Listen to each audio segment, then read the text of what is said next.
נציב יום.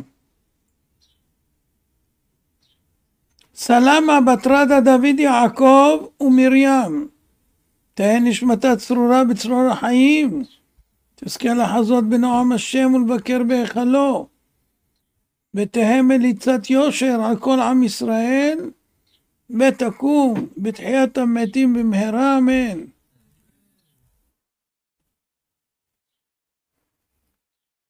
פורים, השגחה פרטית.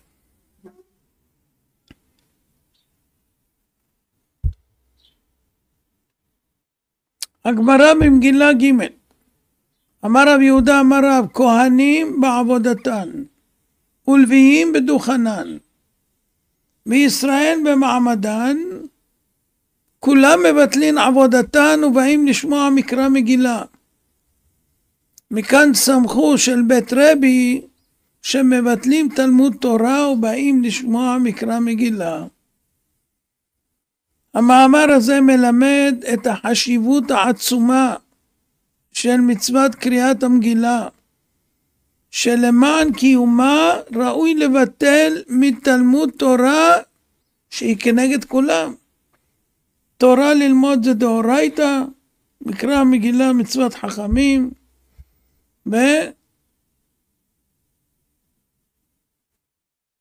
מבטלים תלמוד תורה בשביל לקרוא מגילה ברוב עם.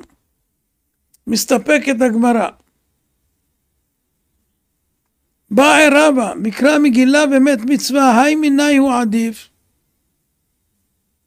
הגמרא מעלה צד שמקרא מגילה עדיף יותר מלטפל באמת מצווה, שמת מצווה אפילו כהן גדול ביום הכיפורים מבטל מהעבודה לטפל באמת מצווה, מתטמא לו. אז רואים אפילו שזה מדברי סופרים, ערכה גדול מאוד, הרי קיימה לן כבוד הבריות דוחה את כל האיסורים שהם בשבע אל תעשה. הגם של מסקנת הגמרא בסוף, מת מצווה אכן דוחה את קריאת המגילה, אבל עצם זה שיש שאלה כזאת, זה מראה על החשיבות של קריאת המגילה ברבים. מנהג העולם לדקדק בשמיעת המגילה, לא לאבד תיבה או אות. וזה יותר מכל הקריאות בשנה, קריאת התורה וכו' וכו', שהרבה נרדמים שם. אוי ואבוי אם מישהו נרדם בקריאת המגילה, או מפסיד אפילו שמיעה, או מישהו השתעל והוא לא שמע את המילה, לא קרא את המגילה.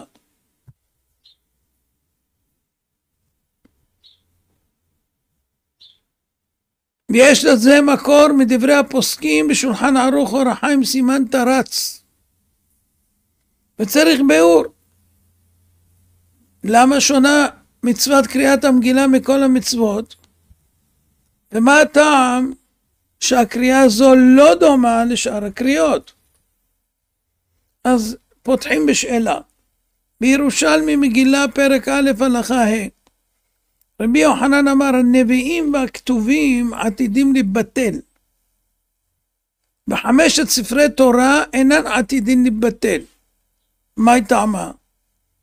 שנאמר קול גדול ולא יסף. רבי שמעון בן לקיש אומר, אף מגילת אסתר אינה עתידה לבטל, שנאמר בזכרם לא יסוף מזרעם. ובמדרש משלי, שוחר טוב ת' ב', מובא כלשון הזה, כל המועדים יהיו בטלים, וימי הפורים לא יהיו בטלים לעולם. שנאמר, וימי הפורים האלה לא יעברו מתוך היהודים, בזכרם לא יסוף מזרעם. לכאורה דבר טעון ביאור רב. וכבר תמה רשב"א, זכר צדיק וברכה בתשובותיו, חלק א' סימן צג. כיצד ניתן לעלות על הדעת שכל המועדות שהם מן התורה או מיסוד הנביאים והכתובים ייבטלו? איך יכול להיות? תורה או מיסוד של נביאים כל אלה.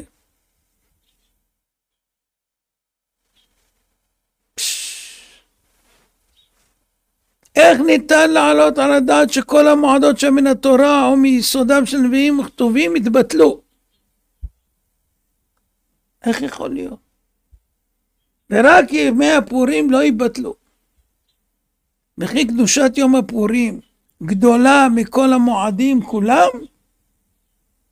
אבל אם נעמוד על המהות הייחודית של מצוות קריאת המגילה, ייפתח לנו צוהר להבין זאת, ונעיר דברים נוספים בעניין יום הפורים. אז כמה תמיהות. תמיהה ראשונה, גמרא במסכת מגילה י"ז קובעת, הקורא את המגילה למפרע לא יצא.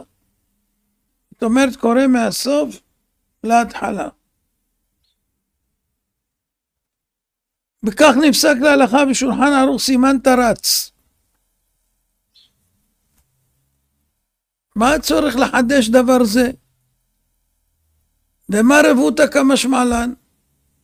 דברים פשוטים. איזה משמעות יש כשקוראים גילה מסוף להתחלה? הגמרא בדף ז מביאה, שלחה להם אסתר לחכמים, קבעוני לדורות. בפרש רש"י, זכר צדיק ברכה, קבעוני ליום טוב, ולקריאה להיות לי לשם. זאת אומרת, היא מבקשת אסתר מהחכמים, שיקבעו את היום הזה יום טוב, וגם שיהיה יום מיוחד לקריאה, לקרוא את המגילה. למה? להיות לי לשם. מדוע היא צריכה אסתר המלכה לבקש דבר כזה, שהמגילה תיקרא כל שנה ושנה, ושיום זה יהפוך ליום טוב? דבר שלישי, להעיר על מנהג העולם, שמובא בשולחן ערוך סימן תרץ י"ז. מנהג כל ישראל שהקורא קורא ופושט כאיגרת להראות הנס, וכשיגמור חוזר וקורחה כולה. איך רואים את הנס בדבר זה?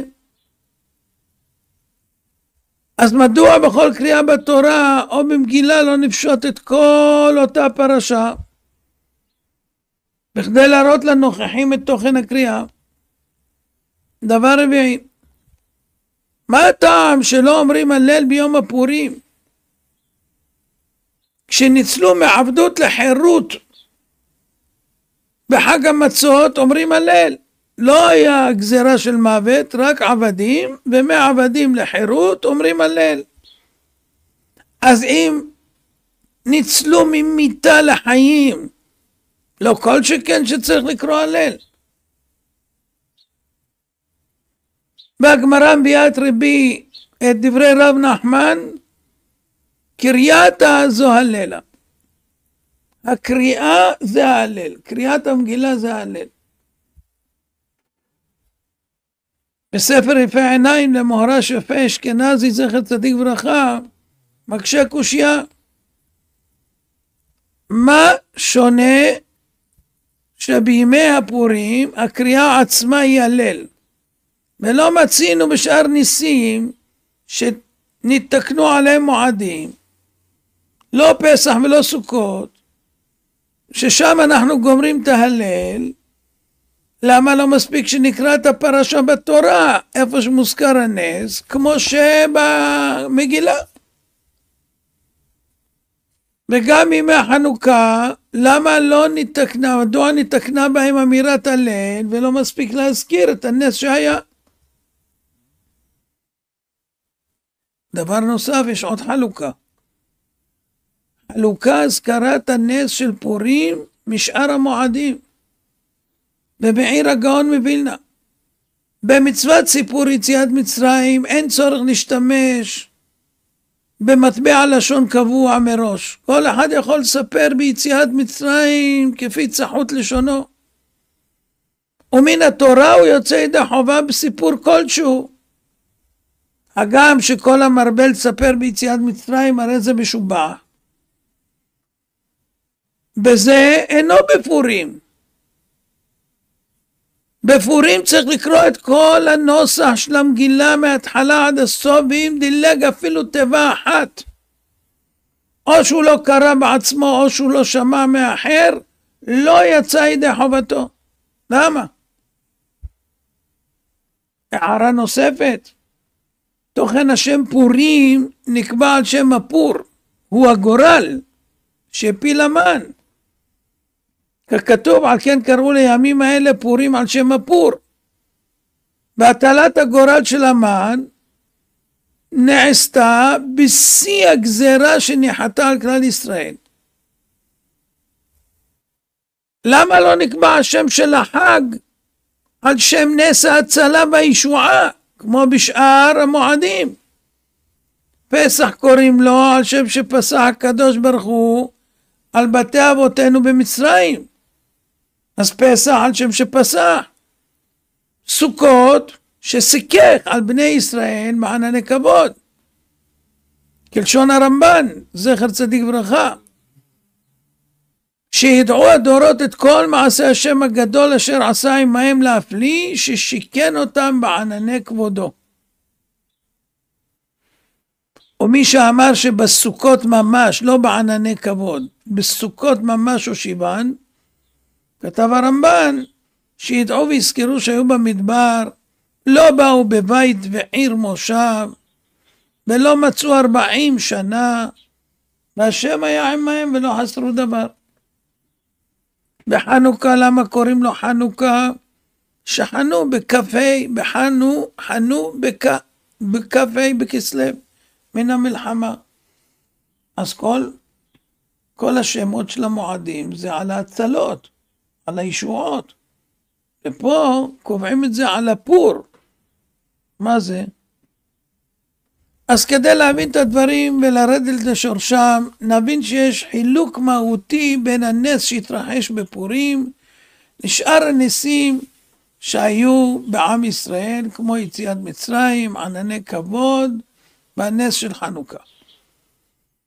במועדים הניסים היו גלויים לעין כולם, וראו איך יד השם משדד את מערכות הטבע למען ההשגחה על עם ישראל.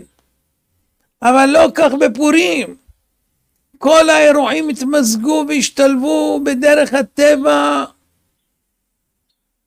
לא ראו ניסים, הכל טבע, ורק מי שמתבונן בכל ההשתלשלות של הדברים מתחילה ועד סוף במשך 9 שנים, יוכל לתפוס את הקשר ביניהם. ואז רואים שהייתה השגחה פרטית בדיוק נפלא. זה מה שכותב הגאון, זכר צדיק ברכה. השם מגילת אסתר רומז על העיקר והמהות של המגילה. מגילת זה לגלות, אסתר זה לגלות ההסתר.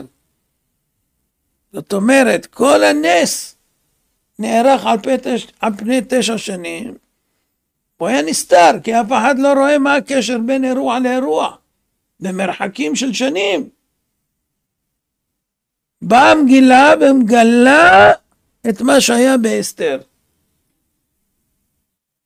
זה לא היה בחגים האחרים. בחגים האחרים זה ראו בחוש לעיני כל העולם איך השם מושיע.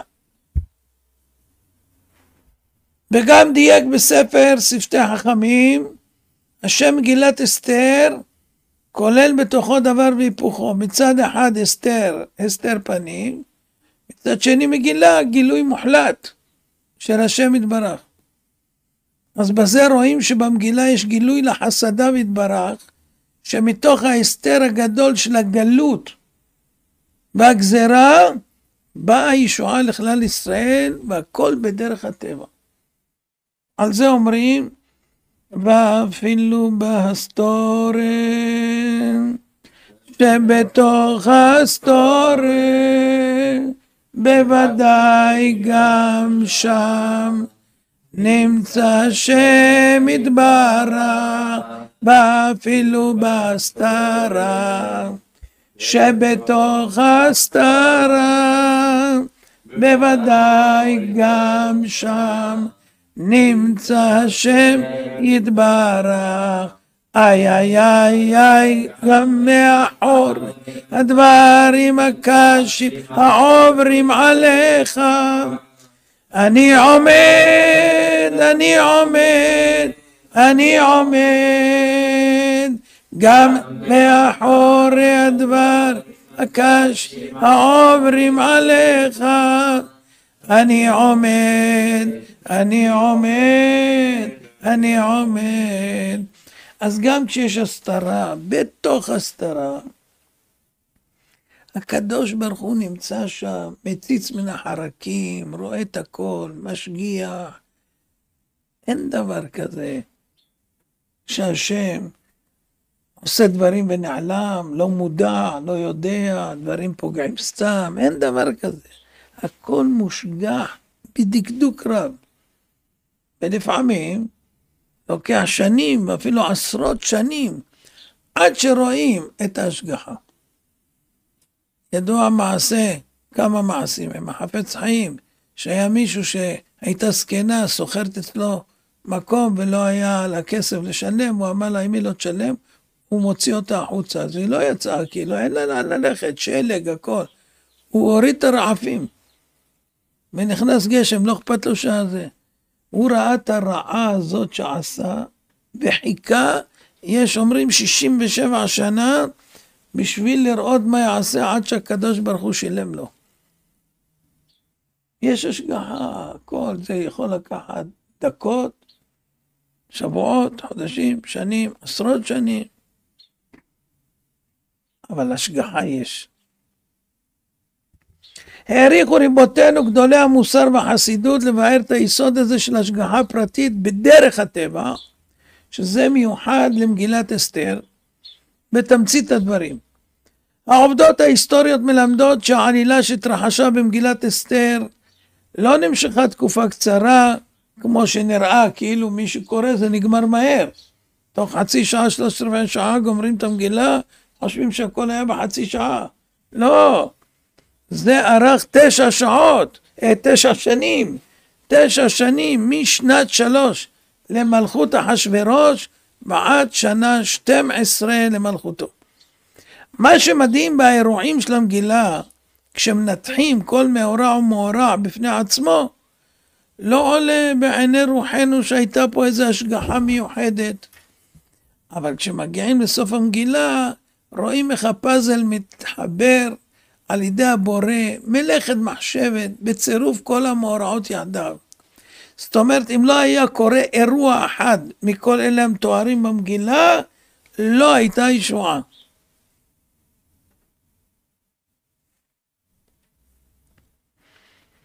ואז מבינים למפרע, כשמסתכלים אחורה, איך כל מקרה קשור ומצטרף לשרשרת ארוכה הצלת כלל ישראל. ולא עוד, אלא ונהפוך הוא אשר ישלטו היהודים המה בשונאיהם.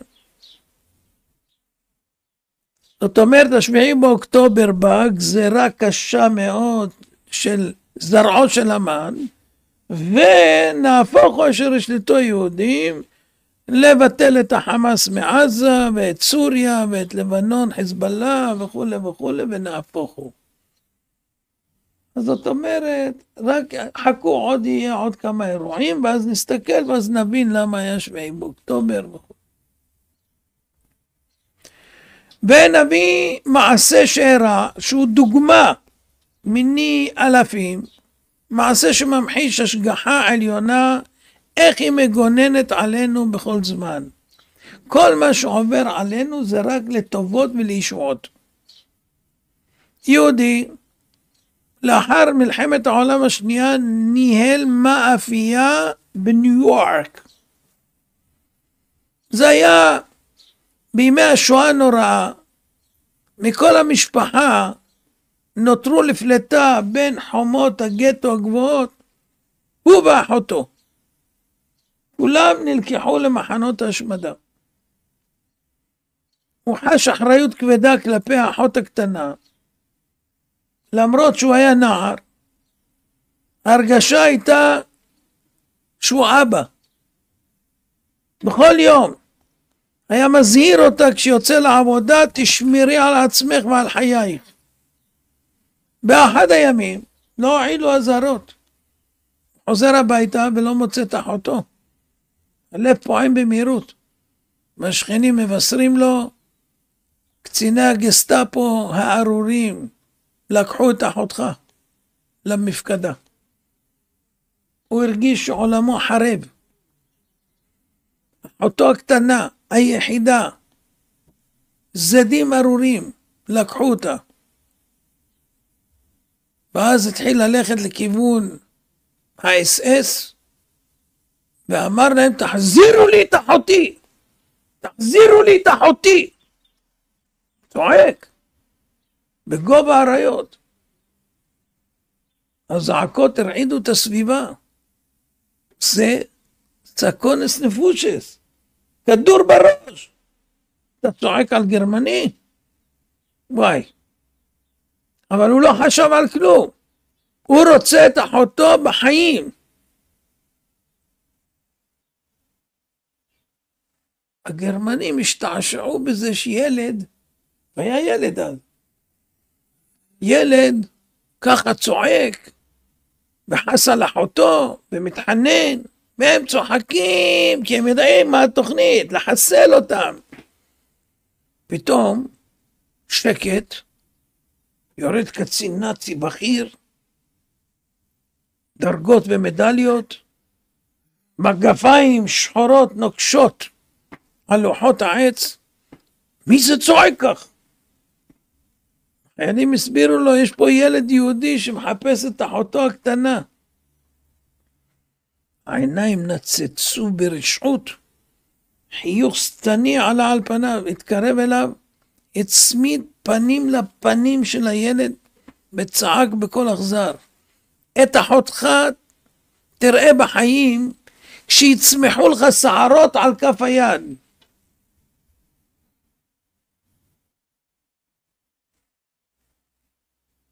הלב דפק בחוזקה, והילד פותח את הידיים לרווחה, והוא רואה שהיד מכוסה בשערות, כף היד מלאה שערות. וואו! נבהל הקצין, בן שטן! הוא קורא לו בן שטן. קח את אחותך ותסתלק מכאן מיד. חיילים הנאצים פתחו את הדלת והוציאו אותה, את האחות המבוהלת שנפלה לתוך זרועותיו, ונמלטו כל עוד נפשם בם. תוך זמן קצר חזרו לבתי הגטו, בחסדי שמיים שרדו את המלחמה, ואחר כך הגיעו לארצות הברית. נו, מה היה פה? מה היה פה? אז הסיפור הוא סיפור השגחה מופלא. הקדוש ברוך הוא רוצה להציל 2 ילדים מתוך השואה, לפי חשבון שהוא יודע למה הם כן ואחרים לא. אז שנים קודם המלחמה, כשהוא היה ילד קטן, הוא נחווה בכף היד בכוויה חמורה. לקחו אותה לרופא, ועשו לו השתלת עור. אבל העור שהשתילו לו, נלקח ממקום שצומחות בו שערות. וכשהתאחה העור במקומו החדש, המשיכו לצמוח השערות. במשך שנים זה הציק לו. והוא לא חש נוח בעובדה שהוא היחיד בעולם ששערות גדלות לו על כף היד. אבל כשהוא עמד מול החיה הנאצית, הוא הבין הכל. ריבונות של עולם הקדים רפואה למכה, והכין את ההצלה של חיי האחות הקטנה על ידי היד השעירה. זו דוגמה מובהקת להשגחה פרטית. אירוע שבזמנו אין לו קשר לעתיד, אבל רק בפרספקטיבה של הזמן הוא מקבל משמעות עצומה. אז כל המקרים שקורים איתנו מתחילה ועד סוף הם טובות וחסדים שהקדוש ברוך הוא גומל עמנו. לא תמיד רואים זאת בעיני בשר, אבל עובר זמן, ואז הם מובנים, ולפעמים זה ייקח דורות עד שזה יתברר. זה לימוד עיקרי שעלינו ללמוד ולהפנים מקריאת המגילה. כל מעשה ומורא, הכל השגחה פרטית, ובתוך הטבע מוסתרים הניסים. ועלינו להכיר כל צעד ושעל של השגחת הבורא, ולדעת שהכל בגזירת עליון.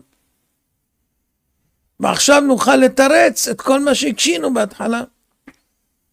אמרנו, הקורא את המגילה למפרע לא יצא. מי שקורא מאחור להתחלה לא יצא. זאת אומרת, רבותא כמשמע לן, למרות שהלומד את המגילה מסופה לתחילתה, ולאחר שראה את גודל נס ההצלה והישועה, הרי הוא מתפעל יותר בנפשו מהמאורעות שהיו בהתחלה. והלא זוהי המטרה של קריאת המגילה. זאת אומרת, לדעת מה היה הנס, ואם הוא קורא כבר בסוף, אז הוא מגלה שהיה נס. בהתחלה לא מרגישים כלום, אז בסוף לכאורה כן רואים כבר את הכל. אפילו שהוא קרא מהסוף להתחלה והבין שבסוף היה נס, לא יצא. למה?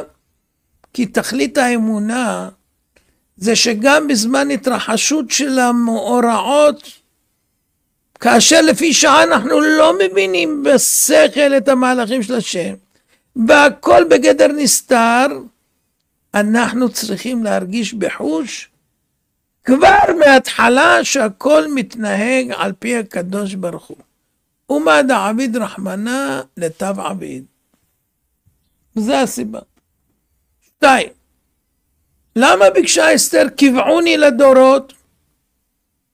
למרות שלא הראה כאן נס מיוחד שלא כדרך הטבע שראוי לציון. אסתר ביקשה להוסיף יום לשאר חגי ומועדי ישראל, להודיע ולגלות עד סוף כל הדורות שהשגחתו של הקדוש ברוך הוא וחסדיו על עמו בכל עת ובכל זמן תמיד, ובפרט בדורות האחרונים, כשלא יתרחשו כבר ניסים כמו יציאת מצרים, ולא דברים גדולים בומבסטיים כמו שהיו בדורות ראשונים, אבל יום הפורים יסמל לנו לעולם את ההכרה והידיעה שהשם מנהיג את הברואים מתוך השגחה פרטית, והכל הולך לפי רצונו, גם בזמנים של הסתר פנים בחושך מכסה ארץ. לכן היא ביקשה קבעוני לדורות, שיהיה יום טוב ושיקראו את המגילה. וזה גם הטעם של המנהג, למה פושטים את המגילה כאיגרת עוד קודם קריאתה, לרמוז לנו שגם הדברים שנראים כמו סיפורי מעשיות, כשמסתכלים על כל עמוד ועמוד בפני עצמו, נראה שאין כאן אלא צירוף מקרים. האמת היא, יש להביט אל המכלול וכאיגרת שנקראת ללא הפסקה, כי כל רצף האירועים הוא מן השמיים בכוונה מדוקדקת כחוט השערה. לפי זה מתורץ גם למה קריאת המגילה נחשבת הלל, ולא בשאר קריאת המועדים. בשאר המועדים אמרנו, אם תקרא את הפרשה בתורה אתה לא יוצא ידי חובה, אלא צריך להגיד הלל. ובפורים לא צריך להגיד הלל, הקריאה עצמה של המגילה זה הלל. כי הניסים שהראו בפסח או בסוכות הם עומדים בפני עצמם, לא צריך להזכיר אותם, אלא יש להלל ולשבח את הקדוש ברוך הוא שעשה לנו את הנס, מה שאין כן בפורים. הנס לא נודע אלא בהצטרפות של כל המאורעות ביחד, ועל כן ראוי לקרוא את המגילה כצורתה, ובזה מתעורר הקורא ורואה שזה לא מקרה, וזה תמצית השבח וההלל בימי הפורים. אין לך הלל יותר גדול מזה שאתה רואה את השגחה הפרטית, איך היא נרקמת. ולכן, במצוות סיפור יציאת מצרים אין נוסח קבוע. כל אחד מספר לבניו על הניסים שהראו לאבותינו, ניסים גלויים וידועים, בצחות לשונו. ולא נותר לנו אלא להעביר את המסר לדורות הבאים, והפרטים בסגנון הם לא משנים. אבל במקרא מגילה דווקא צירוף כל הפרטים לתמונה אחת, בשילוב מדויק בין החלקים, רק אז מתגלה טבע נס הנסתר. ואם יחסר פרט אחד מכל אשר נעשה, הפאזל לא יושלם, וזה עלול לראות צירוף מקרים בלבד, או אירועים שהיו כתוצאה של השתדלות אנושית. ורק קריאת המגילה, שלא מחסירים תיבה אחת, מילה אחת, או אות, מעבירה את התמונה השלמה. ועכשיו ניישב, אז מדוע נקרא בשם פורים? על שם הפור, שהפיל המן בן המדתה, על מנת להשמיד ולהרוג. ולא נקרא על שם ההצלה כמו כל שאר המועדים. למה?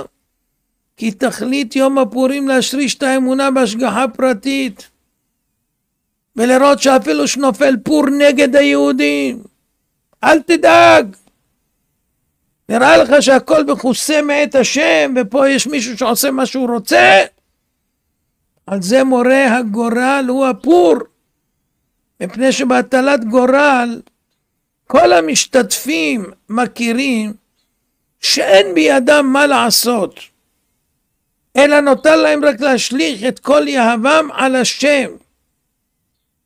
ולכן נקרא יום פורים, כי עיצומו של יום בתכליתו להאמין, להשריש בקרבנו, שאין בכוחנו לקבוע באמצעות מעשינו תוצאות, אלא העולם מתנהל בהשגחה עליונה בדקדוק רב, ומה שנראה כגורל וכמקרה מסורטט מראש ביד אומן. כתוב במגילה שהוא הפיל פור הוא הגורל. גורל זה בעברית, ופור זה בפרסית. היה צריך להגיד שהפיל גורל הוא הפור. למה זה נקרא פור? הוא הגורל. המן הרשע רצה שיקראו ליום הזה, אחרי שהוא יחסל את היהודים, גורל. למה? יהיה יום בשנה בלוח הפרסי שיהיה כתוב יום גורל. ואז כולם ישאלו בדורות הבאים, ישאלו מה זה גורל? אז יגידו להם, פעם היה עם יהודי, והיה אחד צדיק גדול, קראו לו המן, והוא עשה גורל. גורל זה פור, הוא עשה פור, ובזה הוא הרג את כל היהודים, נפל לפור, כשזה הגורל. אבל אם יגיד פור, פרסי שמע פור, בסדר, היה איזה גורל פעם, משהו, לא יודע מה. אבל אם כתוב גורל, יתחילו לברר, וכשיבררו, אז ידעו, ואז יזכרו את הומון, הצדיק הגדול הפרסי, ואז אתה מבין, יהיה יום גדול לפרסים. בסוף מה יצא? שהקדוש ברוך הוא נתן בפיהם של החכמים לקרוא לו פורים. עכשיו איך הוא עשה גורל? הוא לקח 3, הוא היה מחשב גדול. הוא לקח 3 קוביות והשליך אותם לראות מה יצא. מה יצא לו? יצא לו אותיות במספרים. 1, 3, 3. וזה יוצא אגג. זה היה למעלה.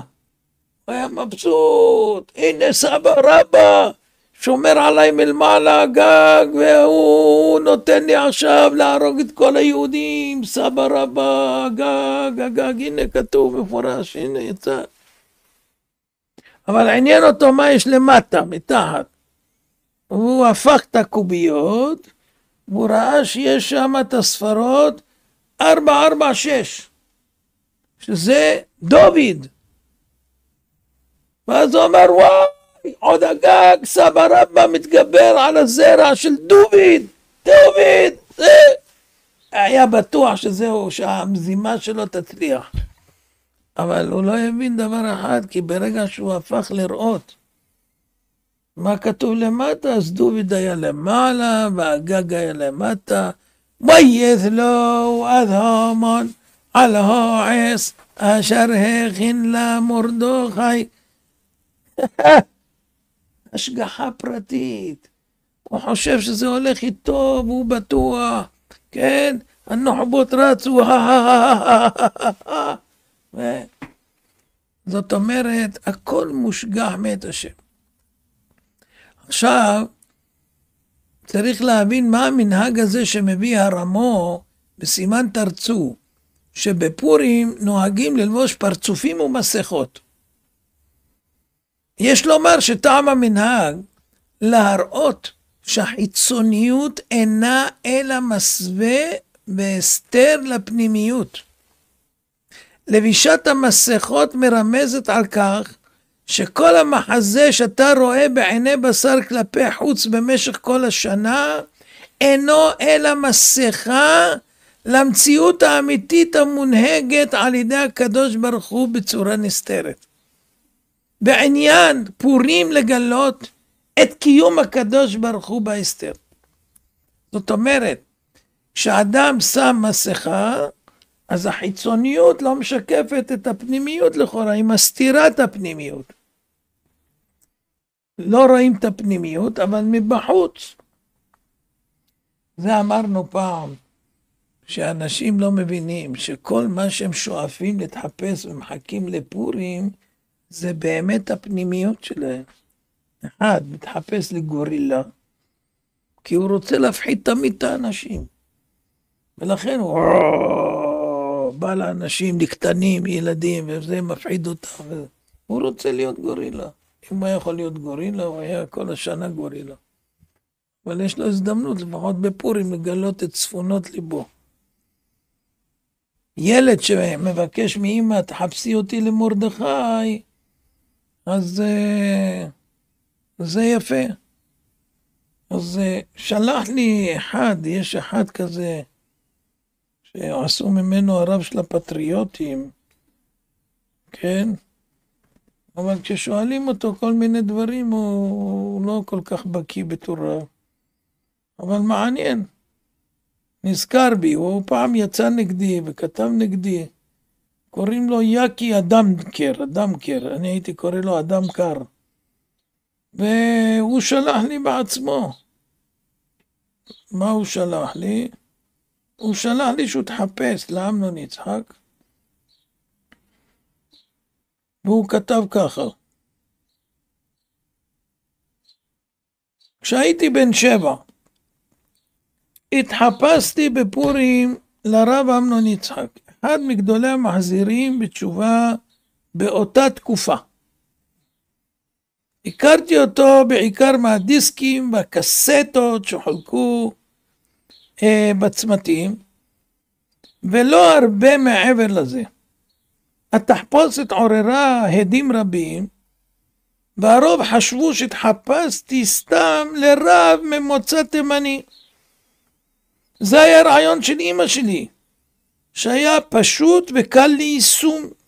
הוא היה דמות מאוד מוכרת ברחוב החרדי והדתי, והתחפשתי אליו אולי כחלק משאיפה לצאת מחזיר בתשובה.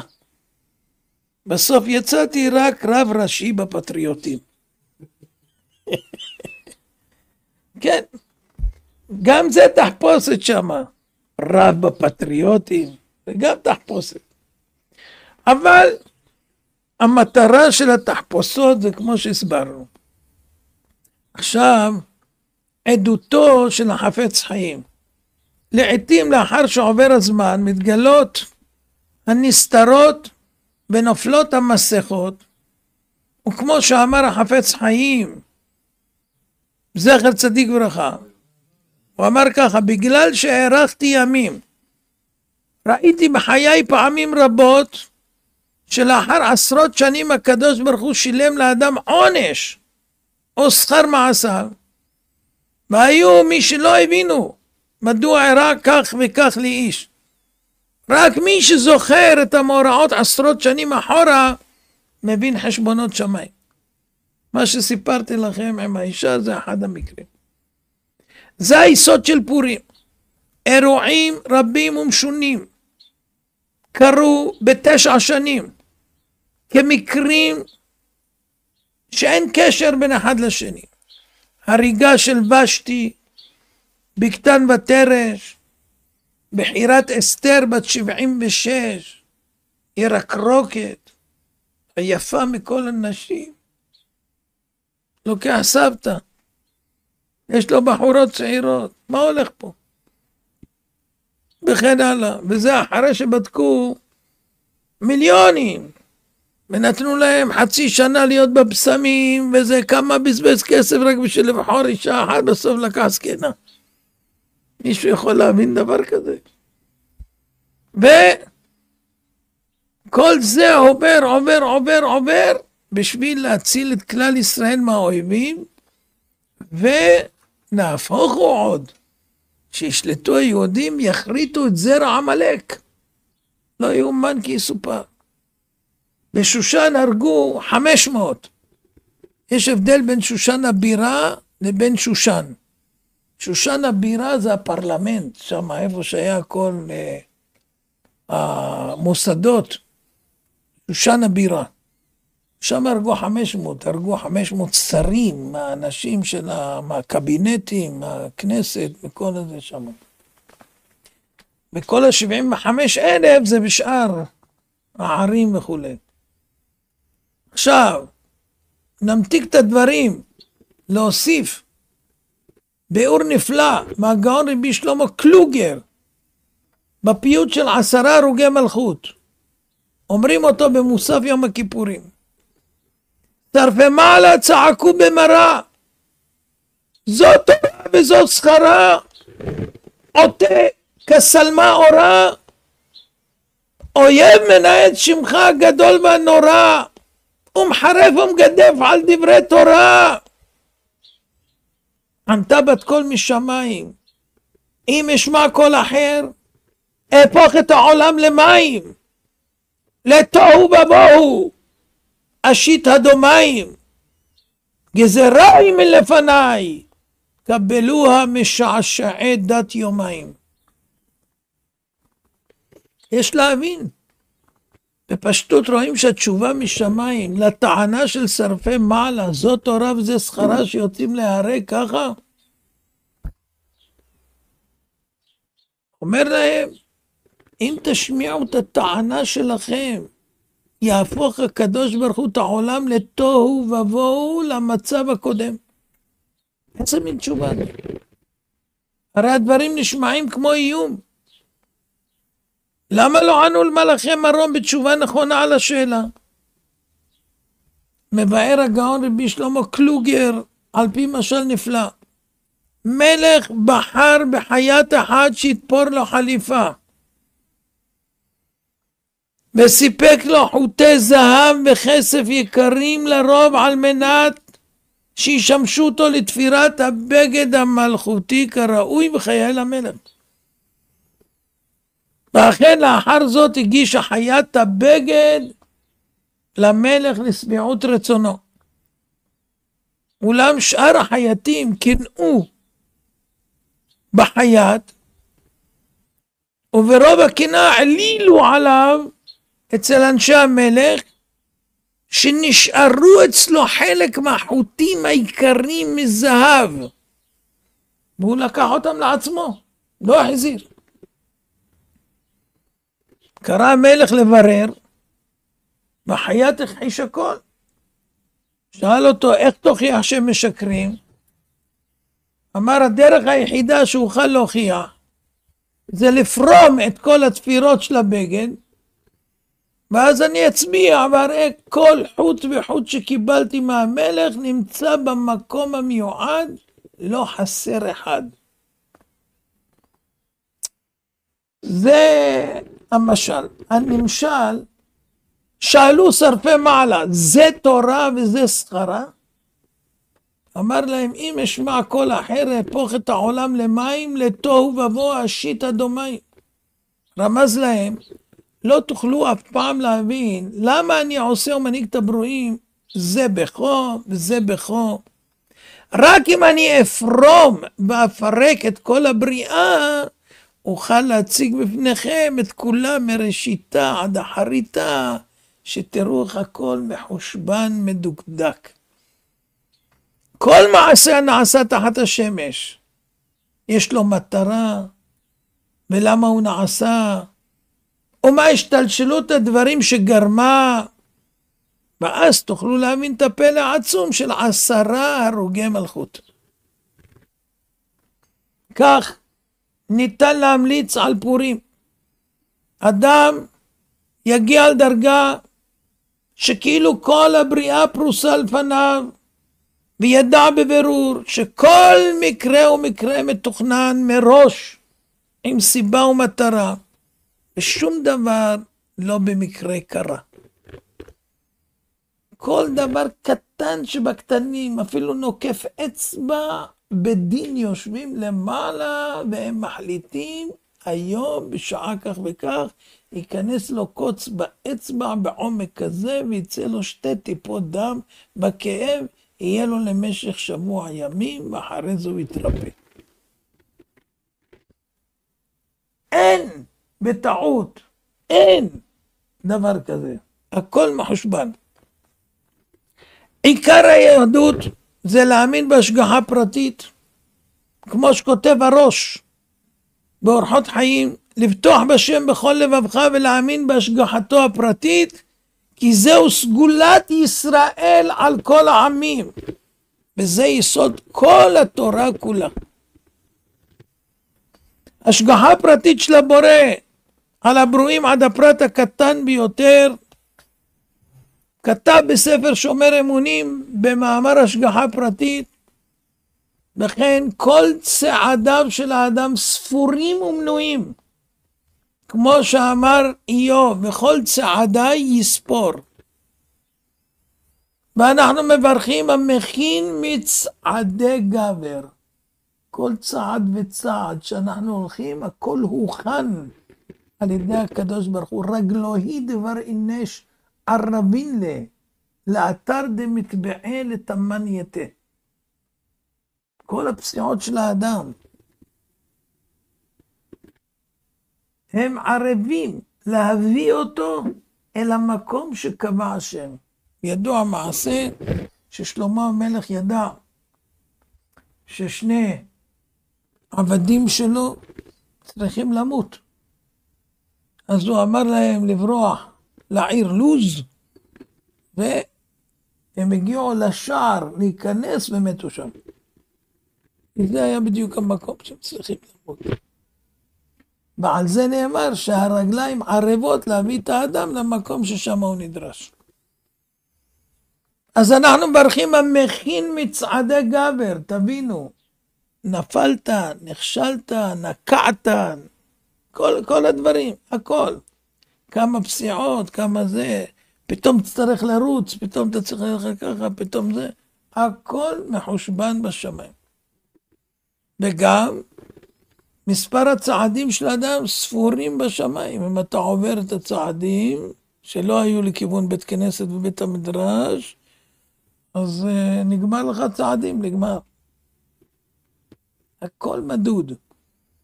בספר פאר לישרים מובא שעל אדם להאמין שאפילו קש לא מונח בארץ. הכל בגזרת השם יתברך. אילן שנופלים ממנו עלים, איזה ידרסו עליהם בני האדם ואיזה לא. הכל מחושבן, כי יש גלגולים בעלים. כל מי שצריך לעבור כרת, נגיד יש לו חייב 50 כרת, אז איך יעשו לו? הוא בא לעולם, נכנס בתוך עלה, ושנחרט בשלכת העלה, זה כרת אחד. בינתיים הוא נמצא בפנים, והוא מרגיש את הקור, בגשם, בחום, בכל. תיקון לא קל. לא כדאי לעבור על דברים כאלה. איזה פרי יאכל אותו תולעת? קניתי פרחים יפהפיים לגינה, לבוסתן, והגיעו מאות חלזונות, ואכלו לי את הפרחים. לא יאומן כי סופר. התחילו כאלה ברלה כזה קטן, ברלה צא החוצה, נהיו כל אחד ככה, סוס, ורוכבו רמה בים. מה זה? לא ידעתי אף פעם שיש דבר כזה. עכשיו אני לומד את זה, עושה חקירות.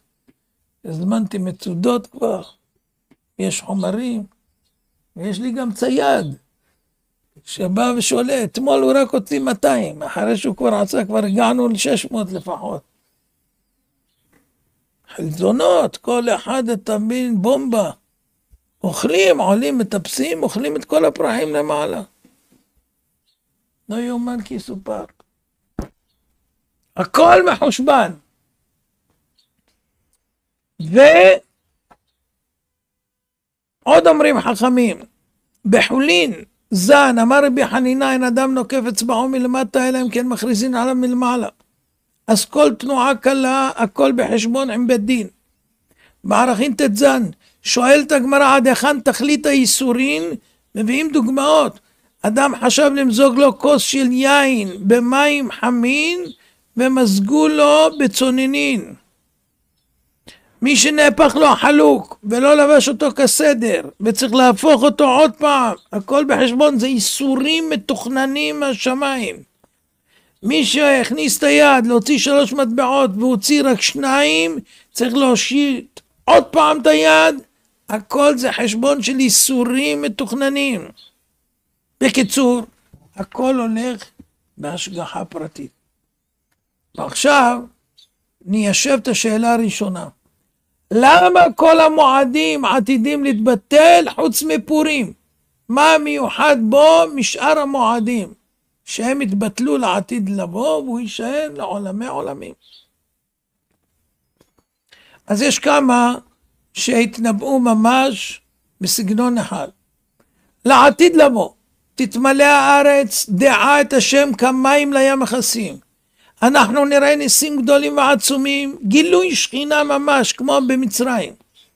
עד שהניסים שהיו ושנהיה, נחווה,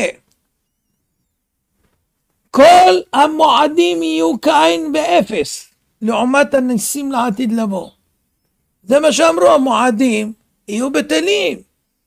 כולם נתקנו כדי שנודע על ניסים שהראו. עכשיו לא נצטרך כבר, אנחנו חיים בתוך ניסים כאלה יותר גדולים ממה שהיה. כל זה נכון בנוגע לניסים גלויים שהראו לאבותינו. אבל נס פורים הוא שונה. כי כל המאורעות שהיו ביום הזה מלובשים בטבע. שם רואים השגחה פרטית מכוונת ושולטת מלמעלה להציל את היהודים. גם במצבים הקשים ביותר, גם בהסתר, שלא רואים שום נס גלוי. צריך לדעת שיש השגחה פרטית. וזה יהיה קיים גם לעתיד לבוא. כיוון שאין לו כל שייכות עם ניסים, שהם יארעו לעתיד לבוא. זה לא תלוי בניסים שיבואו אחר כך ויבטלו את הקודמים. אלא זה מציאות שהיא כל הזמן, והיא תהווה כל הזמן, כמו היום גם אז. נוסיף, ימי הפורים לא יהיו בטלים לעולם. בכל יום, או בכל זמן מימות השנה, אנחנו צריכים להרגיש פורים. השגחה פרטית, עד הפרט הקטן.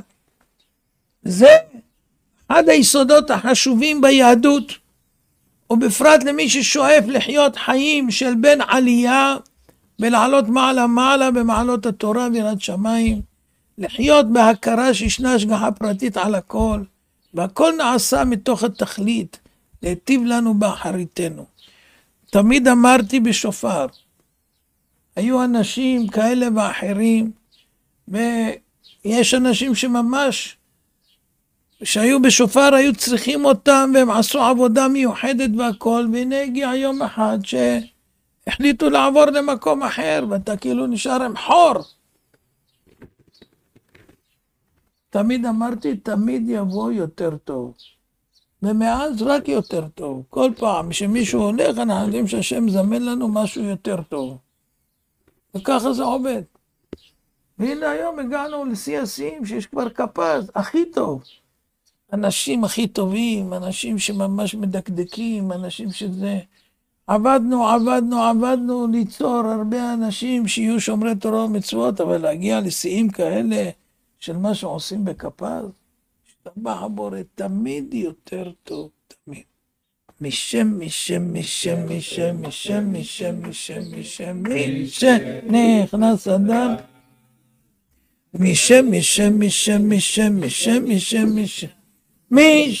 נכנס אדר, איי, מי שנכנס אדר, מרבים בשמחה.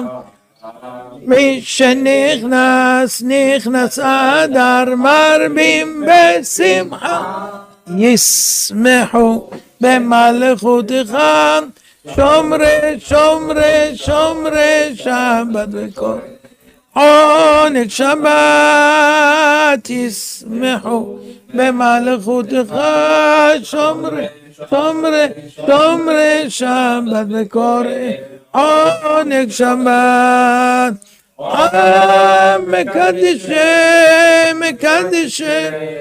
מקדשי שביעי שבת.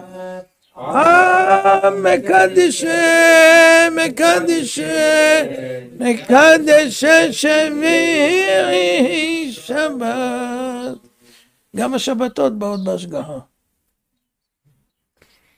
הרי אני מכוון לקיים מצוות חכמים דאורייתא, בשמחה דאורייתא, גומל נפשו יש חסד דאורייתא, כבד את אביך ואת אמך דאורייתא.